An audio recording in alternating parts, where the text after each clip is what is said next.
So I'm gonna open a can of worms with this video, but I've seen this argument around many fantasy circles, and I make a lot of content about dragons, believe it or not, so I'm going to throw my hat in the ring and answer my opinion about what a dragon actually is. If you want my short and quick answer to agree or disagree with me without actually watching the video, then there is no set definition, style, or distinct look of a dragon. This is a dragon, and you will be correct in calling it such, and this is a wyvern, and you will be correct in calling it so. However, you would be incorrect if you say that this wyvern is not a dragon. See, for some reason, a lot of people have gotten the idea and opinion that they can't be one and the same, and I've been searching for a while where this opinion actually came from, because the idea that they're not being one and the same is very modern. We're talking almost 50 years old now. And then I realised, that's how old Dungeons & Dragons is. And in the universe of Dungeons & Dragons, wyverns are considered a type of lesser dragon, to the point where greater dragons don't even consider them to be dragons at all. And in most books, it's actually written this way, as a wrong but prideful opinion of said dragons. And I genuinely think that's where this idea comes from. And I should state that it's absolutely up to the creator of a universe to say what the rules of a dragon are for their world. If you want to give them clear rules on how many legs there are, and this is a dragon and this is not, that's absolutely fine. And if you want to leave it up in the air and say all of them are dragons, they're just different types, that is acceptable. But in mythology and ancient terms, there's no set look for a dragon. And actually, some of the older looks for dragons would be classed as wyverns today. For example, in English myth, there is the story of St. George the Dragon Slayer.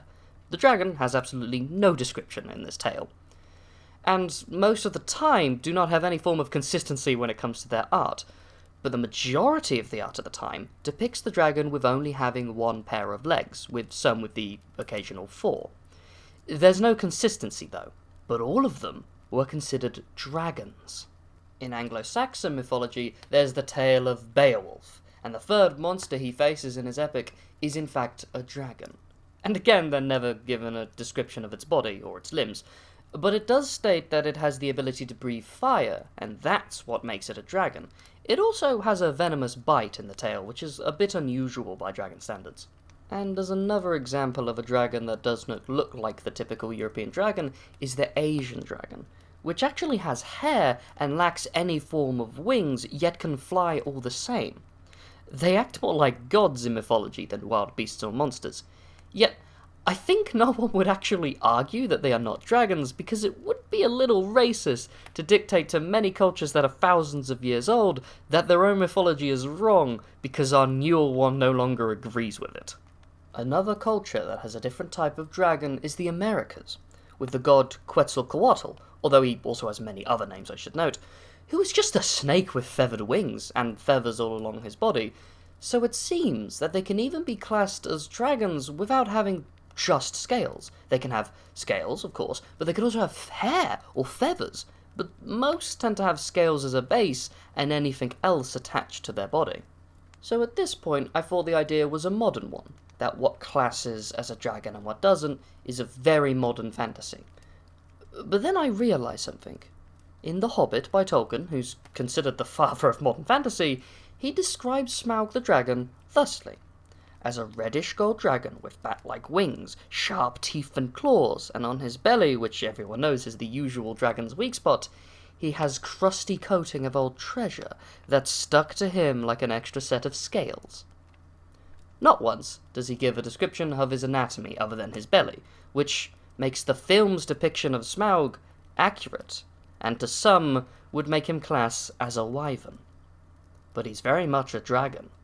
As a bonus, one of my favourite types of dragon, coming from I believe Norse mythology, is the lindworm, a dragon with no wings at all and only one pair of legs.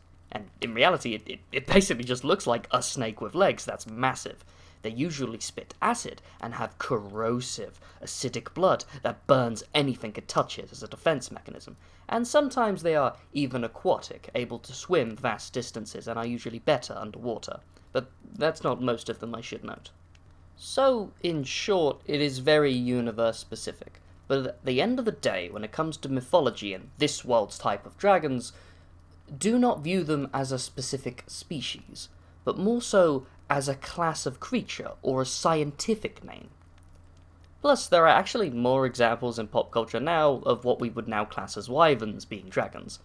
For example, you have The Elder Scrolls, Game of Thrones, and previously mentioned The Hobbit. All are dragons, but only have one pair of legs and wings.